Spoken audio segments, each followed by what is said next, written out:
Hello बच्चों, let's read the question. The question says if a current of 10 ampere flows in 1 second through a coil and the induced EMF is 10 volt, then the self inductance of the coil is. तो इस question को solve करने के लिए हम जो की concept use करेंगे वो होगा हमारा concept of self inductance of a conductor. तो हम यहाँ पर सेल्फ इंडक्टेंस मेंशन कर सकते हैं. तो सेल्फ इंडक्टेंस क्या होता है? तो हमारे पास अगर एक कॉइल है, एक कंडक्टर है कॉइल, और इस कंडक्टर में कि इस कॉइल में हमारा करंट जो है वो चेंज कर रहा है. तो अगर हमारा करंट चेंज कर रहा है तो अगर इस करंट चेंज को हम बोले डी आई, और इतना करंट चेंज होने के लिए अगर हमारा D T amount of time लिया है, देन हर एक कंडक्टर का अपना एक प्रॉपर्टी होता है जिसको हम बोलते हैं सेल्फ इंडक्टेंस.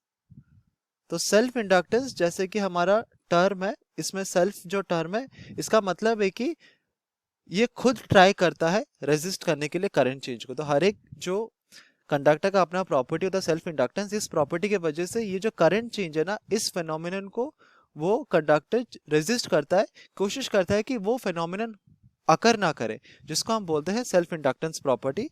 और सेल्फ इंडक्टेंस प्रॉपर्टी के वजह से क्या होता है ना कि जब करंट चेंज होगा then within the coil itself हमारा ईएमएफ इंड्यूस होगा.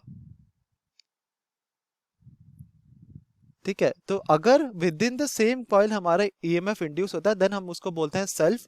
अगर हमारा जो इंड्यूस्ड ईएमएफ है अगर वो एक दूसरे प्राइमरी सेकेंडरी कॉइल में होता है देन उसको हम बोलते हैं म्यूचुअल इंडक्टेंस. लेकिन हम सेल्फ इंडक्टेंस की बात कर रहे हैं.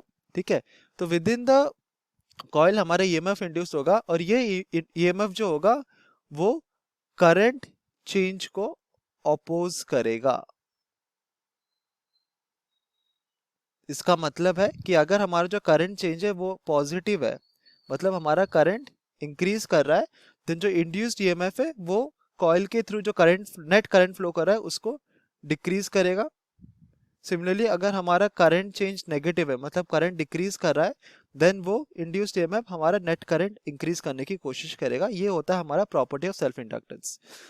क्वेश्चन में हमें सेल्फ इंडक्टेंस का वैल्यू फाइंड आउट करने के लिए कहा गया है फॉर अ गिवन कॉइल. तो हमारे पास एक कॉइल है और इसका करंट, तो इस कॉइल से from t is equal to 0 to t is equal to 1 seconds इतने टाइम में 10 एम्पियर का करंट फ्लो कर रहा है. तो हम बोल सकते हैं D I by D T जो होगा ये हो जाएगा simply 10 divided by 1 ampere per second. और हमारा जो इंड्यूस्ड ईएमएफ है E that is equal to simply 10 volt.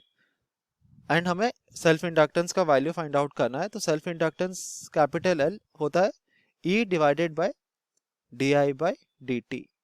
So that is 10 divided by 10 Henry और 1 Henry. तो for the given coil हमारा self inductance का value हो जाएगा to be equal to 1 Henry. Hope you understood it well. Best of luck.